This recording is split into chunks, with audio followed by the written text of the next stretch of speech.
नमस्कार दोस्तों, आप पढ़ रहे हैं कक्षा 10वीं एनसीईआरटी गणित।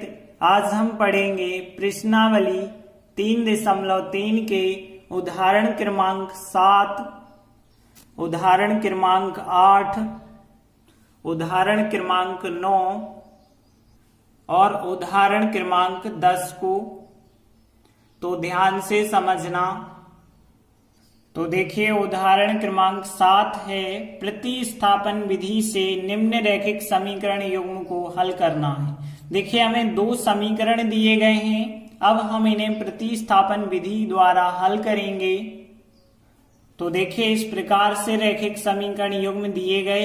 एक को मान लिया पहला समीकरण, एक को मान लिया हमने दूसरा समीकरण। अब देखिए, हमें करना है प्रतिस्थापन विधि से। हमें पता है प्रतिस्थापन विधि के द्वारा यदि हमें दो समीकरण हल करने होते हैं तो दो में से हम कोई एक समीकरण लेते हैं और या तो x का मान निकालते हैं या y का मान, और फिर अगले समीकरण में रखते हैं। यहाँ पे देखिए, समीकरण 1 में गुणांक 7, 15 है, समीकरण 2 में यहाँ गुणांक कुछ नहीं है, मतलब 1, और यहाँ पे 2।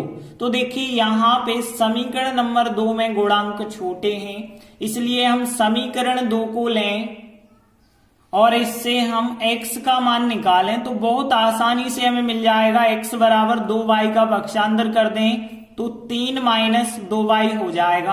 अब जो x बराबर मान आया है 3 - 2y, इसे हमने समीकरण 2 से निकाला है, तो अब हम इसे समीकरण 1 में रखेंगे। तो हमने लिखा x के इस मान को समीकरण 1 में रखना कहलाता है प्रतिस्थापित करना। तो देखिए, यहाँ पे 7 तो आप वैसे ही लिखेंगे, x के स्थान पे, इस x के स्थान पे x का मान आ जाएगा 3 - 2y, फिर माइनस के हैं 15y, बराबर में है 2, तो लिखते चलना है। 7 का गुणा 3 से, 7 3 21, 7 दूनी 14y हो गए, माइनस के 15y वैसे ही लिखना है, 2 के 2 लिखना है।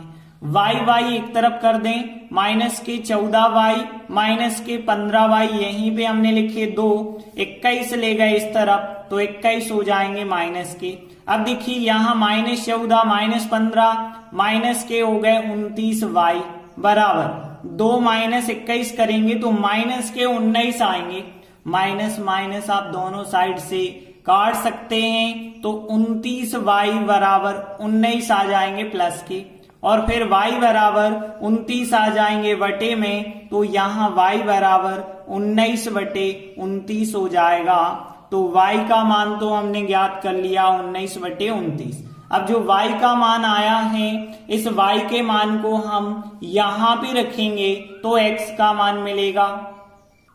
तो देखिए, x बराबर यहाँ पे 3 लिखा, फिर 2, y के स्थान पे y का मान 19 बटे 29 रखा।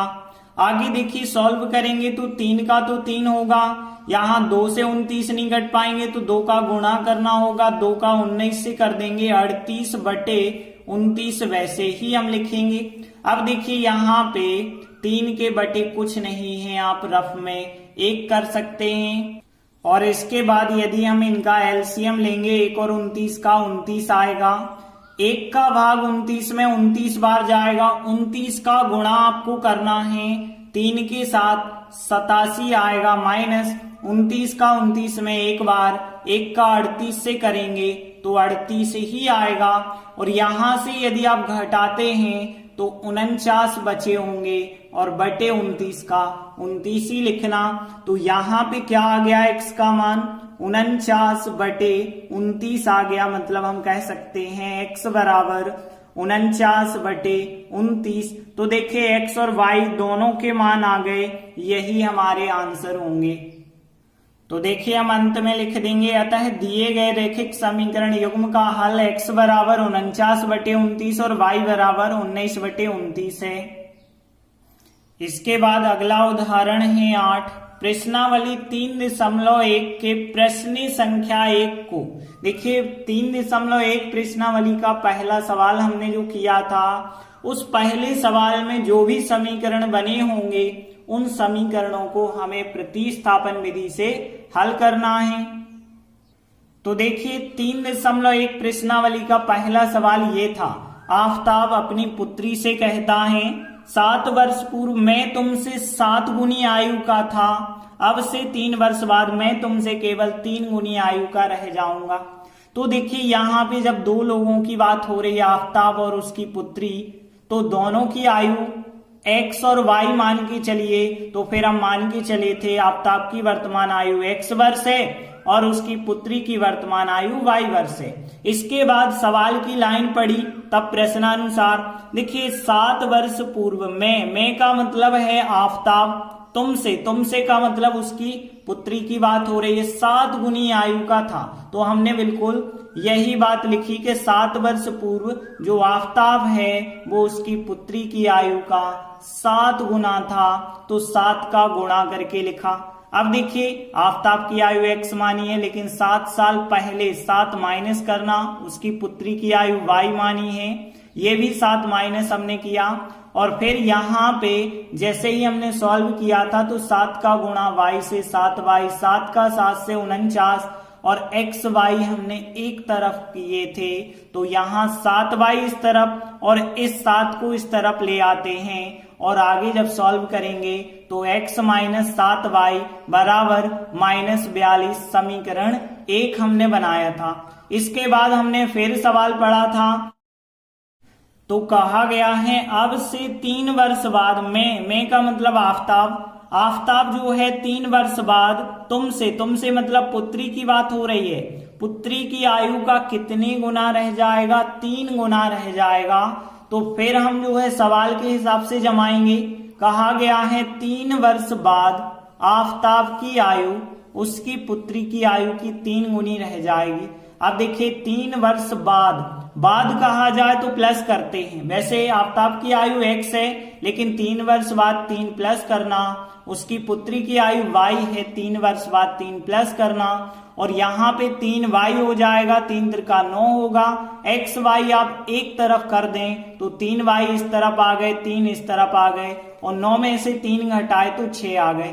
तो ये हमने जो समीकरण 1 और 2 बनाए हैं, अब इन दोनों को हम करेंगे प्रतिस्थापन विधि से हल।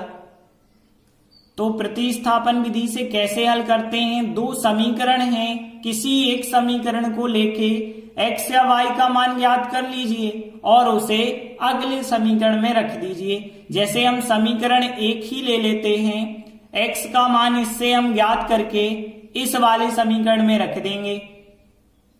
तो देखिए समीकरण 1 से यदि आप x का मान ज्ञात करेंगे तो x बराबर, तो देखिए 7y का पक्षांतर करना होगा, तो यहाँ माइनस के 42 तो है ही, 7y प्लस के हो जाएंगे, तो ये आया x का मान। अब इस मान को देखिए समीकरण 1 से निकाला है, समीकरण 2 में रखना पड़ेगा।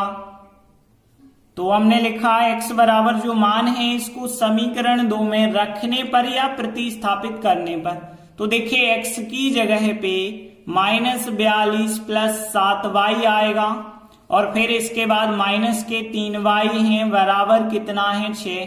अब देखिए यहाँ y आप एक तरफ कर दीजिए और अंक एक तरफ कर दीजिए, तो 6 42 इस तरफ जब जाएंगे तो वो प्लस के हो जाएंगे और यहाँ 7y में से 3y घटाएंगे, 4y बचा होगा, 6 और 42 जोड़ेंगे 48 हो जाएगा और फिर y बराबर यदि हम देखेंगे तो 48 बटे में कितना आ जाएगा 4, और 4 से जब भाग देंगे तो 12 चौके 48 होता है, तो y का मान कितना आ गया 12 आ गया है। अब देखिए जो y का मान आया है इस मान को यहाँ पे जाके रखना होगा, तब x का मान आएगा। तो देखिए हमने यहीं पे x लिखा -42, 7 और y की जगह पे 12 लिख दिया है। आगे सॉल्व करेंगे तो -42 तो वैसे ही लिखा है और यहाँ 12 सत्ते 84 हो जाएगा, प्लस के 84 माइनस के 42 हैं, प्लस की संख्या ज्यादा है और 42 ज्यादा है, तो x का मान फिर कितना आ गया है 42 आ गया है। तो देखिए दो व्यक्ति जो यहाँ पे आफताब था, आफताब की पुत्री थी, एक की आयु मतलब आफताब की आयु जो होगी 42 वर्ष और उसकी पुत्री की आयु 12 वर्ष होगी। तो देखिए हम अंत में लिख देंगे, अतः आफताब की वर्तमान आयु x बराबर 42 वर्ष और उसकी पुत्री की वर्तमान आयु y बराबर 12 वर्ष है। तो देखिए इस प्रकार से सवाल कंप्लीट हुआ। यदि आप पूरा आंसर लिखेंगे तो पूरा आंसर आपको यहाँ शुरुआत से लिखना पड़ेगा, यहाँ से जहां से हल हमने लिखा है हल से लगा के पहले दोनों समीकरण लिखेंगे, उसके बाद यहाँ पे ये प्रतिस्थापन विधि करेंगे। यहां तक आंसर कंप्लीट होगा। इसके बाद अगला उदाहरण 9 है।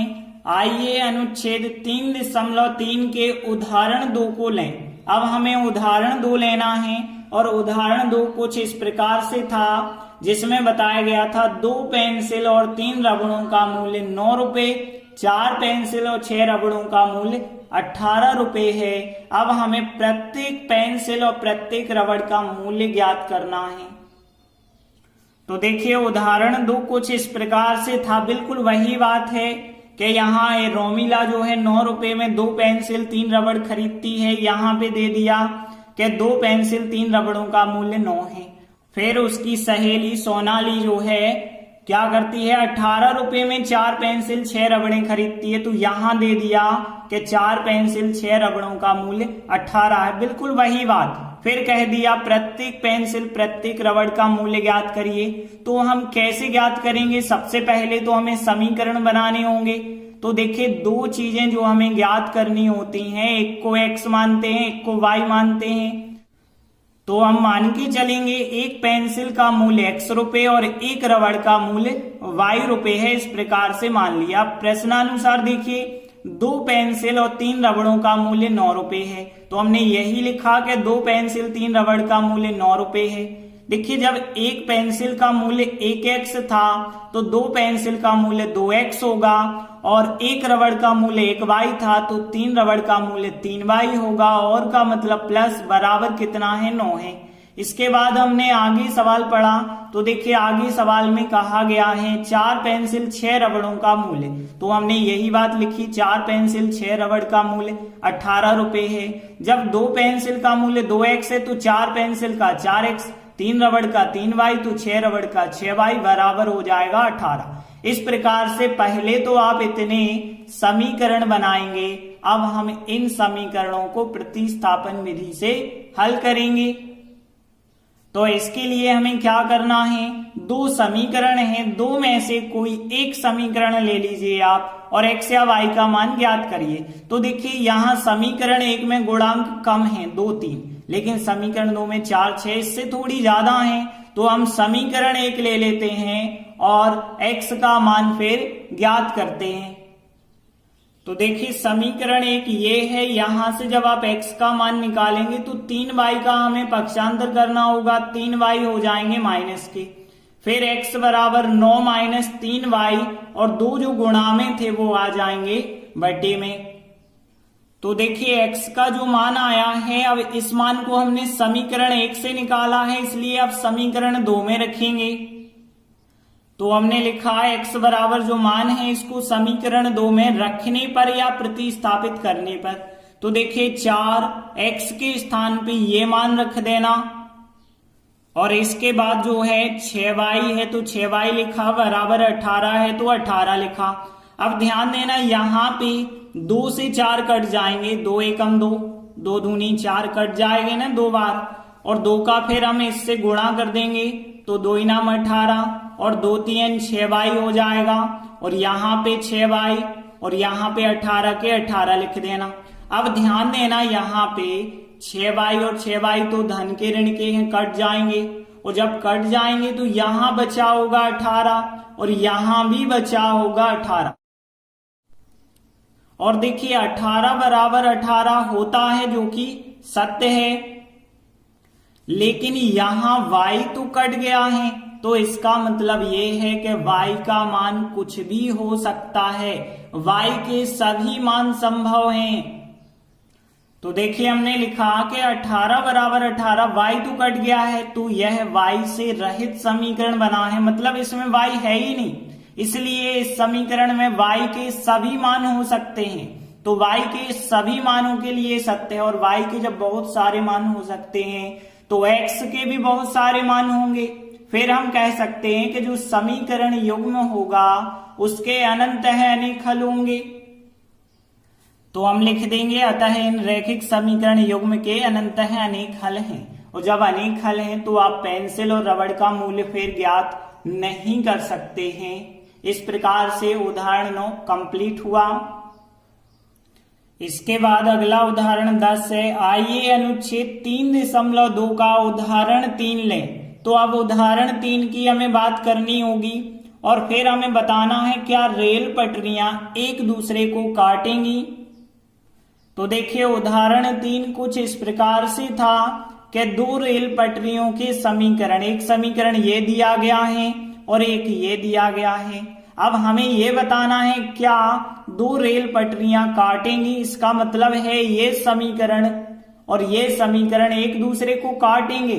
समीकरण तो नहीं काटते लेकिन समीकरण से जो बनती हैं रेखाएं, वो रेखाएं जरूर एक दूसरे को काटती हैं। तो रेखाएं यदि एक दूसरे को काटेंगी तो फिर वो प्रतिच्छेदी रेखाएं कहलाएंगी और प्रतिच्छेदी रेखाओं का एक अद्वितीय हल होता है।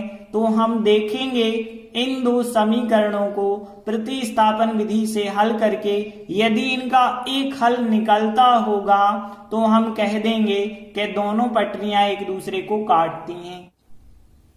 तो देखिए यहां दो रेल पटरियों के समीकरण ये और ये दिए गए। एक हो गया समीकरण नंबर 1, एक हो गया समीकरण नंबर 2। अब हमें इनको प्रतिस्थापन विधि से हल करेंगे तो दो में से कोई हमें एक समीकरण लेके x या y का मान ज्ञात करना होगा। तो देखिए समीकरण 1 को हम ले लेंगे क्योंकि समीकरण 1 में x का गुणांक सबसे कम 1 है। तो समीकरण 1 को लेने के बाद हम x का मान ज्ञात करें। तो देखिए हमने समीकरण 1 लिया, ये रहा समीकरण 1। अब यहां से यदि हम x का मान ज्ञात करेंगे तो 4 का पक्षांतर करेंगे 4 धन का, 2y का पक्षांतर करेंगे तो 2y हो जाएगा ऋण का। अब जो x का मान आया है समीकरण 1 से निकाला है तो समीकरण 2 में रखेंगे।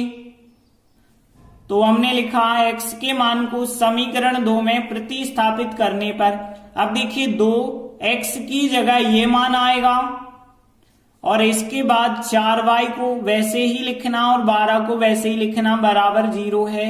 अब देखिए 2 और 4 का गुणा 8 होगा, 2 का 2y से करेंगे 2 दूनी 4y और प्लस यहाँ पे 4y वैसे ही लिखना, 12 वैसे ही बराबर है 0। अब देखिए यहाँ पे 4y से 4y कट जाएंगे, 8 माइनस 12 और 8 में से 12 घटाएंगे -4 बराबर 0। अब देखिए एक जगह -4 एक जगह बराबर 0। जैसे पिछले सवाल में 18 बराबर 18 आया था जो कि सत्य था, लेकिन -4 बराबर 0 ये सत्य नहीं है। तो हमने लिखा जो कि एक असत्य कथन है या समीकरण भी हम कह सकते हैं कथन की जगह। और देखिए जब यहाँ पे असत्य है तो इसका मतलब है जो हमें समीकरण दिए गए हैं उनको हम हल नहीं कर सकते हैं, उनका कोई हल नहीं होगा।